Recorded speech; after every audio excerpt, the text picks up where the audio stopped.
जब हम कहते हैं महंगाई बढ़ गया है तो क्या ये सिर्फ फीलिंग होती है या इसका कोई ऑफिशियल डेटा भी होता है। आज के वीडियो में हम समझेंगे सीपीआई यानी कंज्यूमर प्राइस इंडेक्स बिल्कुल बेसिक से एग्जाम्पल के साथ, और साथ ही बात करेंगे लेटेस्ट चेंज की जिसमें सीपीआई का बेस ईयर 2012 से बदलकर 2024 कर दिया गया है। सीपीआई का फुल फॉर्म होता है कंज्यूमर प्राइस इंडेक्स। ओके, ये बताता है कि आम आदमी के डेली यूज़ के सामान और सर्विसेज के दाम कितने बदले हैं। जैसे कि आप एग्जांपल ले लो कि पिछले साल दूध का रेट था 50 रुपये और आज हो गया है 60। इस प्राइस इंक्रीज को ही सीपीआई मेज़र करता है। अब हम जानते हैं कि सीपीआई क्यों इम्पोर्टेंट है। ओके, तो सबसे पहला ये महंगाई का रियल पिक्चर देता है। दूसरा, डियरनेस अलाउंस सीपीआई से लिंक्ड होता है। ओके, तीसरा, पेंशन और सैलरी रिवीजन सीपीआई पर डिपेंड करता है। और आरबीआई इन्फ्लेशन को कंट्रोल करता है सीपीआई के बेसिस पर। तो आप समझ लो कि इंस्टीट्यूशन तो हुआ आरबीआई। अब सीपीआई का बास्केट। ओके, सीपीआई एक चीज़ का दाम नहीं देखता, ये एक basket of goods and services देखता है। इन बास्केट में होता है food and beverage, clothing and footwear, housing, fuel and electricity, education, health, transport, mobile, internet, etcetera etcetera. Okay, food महंगा होगा तो जाहिर सी बात है सीपीआई ज़्यादा इम्पैक्ट होगा। अब हम समझते हैं बेस ईयर क्या होता है।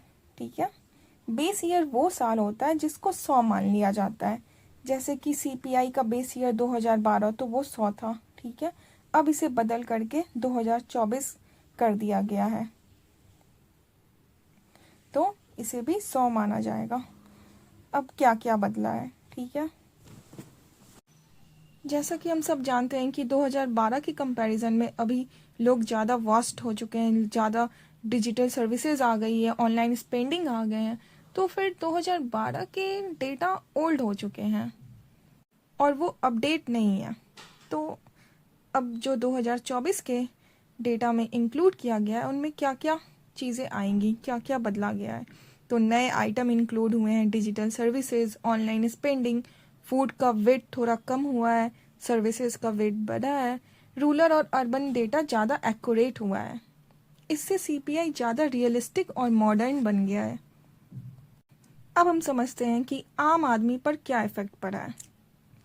तो पहला, इंटरेस्ट रेट डिसीजन अफेक्ट होगा, loan EMI, dearness allowances and salary revision, और रियल कॉस्ट ऑफ लिविंग का बेटर आइडिया।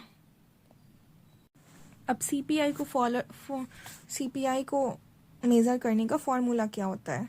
तो CPI is equal to current year basket cost divided by base year basket cost and फिर into multiply by 100। Okay, तो जैसा कि आप screen पर देख सकते हैं इसका फॉर्मूला, और साथ ही इन्फ्लेशन का होता है current CPI minus previous CPI divided by previous CPI whole into 100। चलिए अब हम इस एग्जाम्पल के साथ समझते हैं। मान लीजिए बेस ईयर में ग्रॉसरी बास्केट कॉस्ट था 1000 था और आज वही बास्केट 1100 का हो गया है, तो सीपीआई क्या होगा, 1100 डिवाइडेड बाई 1000 होल इंटू 100 यानी 110, मतलब 10% inflation.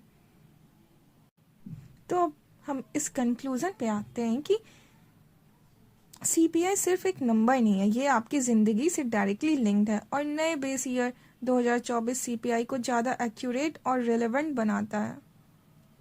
So thank you so much. अगर आपको ये वीडियो पसंद आई हो तो फिर लाइक, शेयर एंड सब्सक्राइब जरूर कर दें और बताएं कि अगला वीडियो किस टॉपिक पर होना चाहिए। Thank you so much.